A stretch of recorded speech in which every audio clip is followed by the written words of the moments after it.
Hi, I'm Hao-Nien Vu from Coastline College in beautiful Orange County, California. I'm introducing an activity that I use to clarify a fine point about the Pearson correlation coefficient R. This activity can be done in a class taught remotely, as well as in an online class taught asynchronously. Here's a conversation that happens all the time.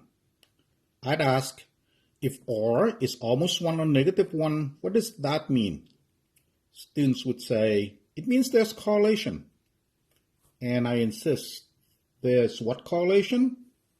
And students say, there's linear correlation. Yay, good job. Well, unfortunately, that's wrong. And that's why I don't ask that question anymore. Here's the real meaning of R.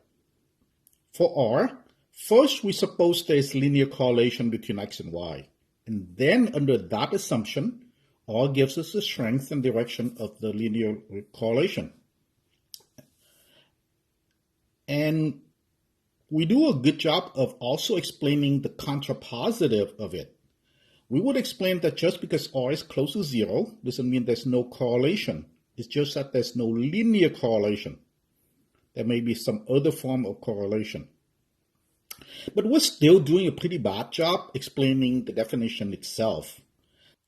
R only measures strength and direction of some supposed linear correlation. If we take away linear correlation, there's nothing for R to measure the strength and direction of, and it's useless.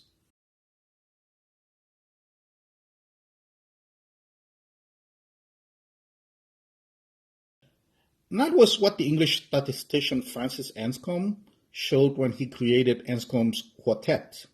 4 scatter plots, all obviously not linear, but they have the same x bar, y bar, sx, sy, or approximately 0.8, or squared the regression line. But our books fail to reflect that. I haven't looked at all the books, obviously, but every book that I have looked at, the examples with high absolute values of R always show a linear correlation. So the activity I'm presenting today fills in that gap. I use this website. It's a free site that you can draw a scatter plot and it will compute R for you.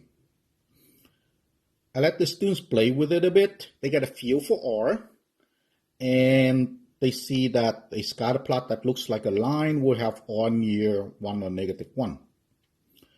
I do the usual contrapositive. Draw me something with R almost 0, but there's a nonlinear or curvilinear correlation. And sooner or later, someone draws a circle. Then I drop the other shoe. Here it goes. Draw me something that's obviously not a linear relationship, but R is at least 0.75. It takes a while, but sooner or later, someone comes up with a wavy pattern. Good job, get a prize. And then I just move on and ask for R greater than 0.9.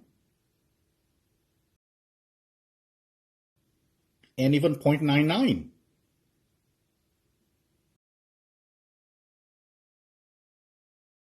So, what does that mean?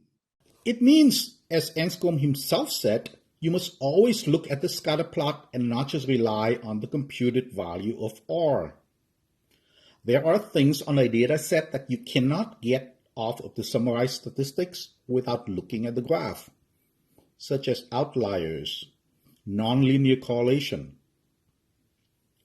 A side benefit of this is as students play around and try to hit particular R values, they learned that R is very sensitive to small changes in individual dots. That's very nice for introducing influential points later on. That's my 5 minutes.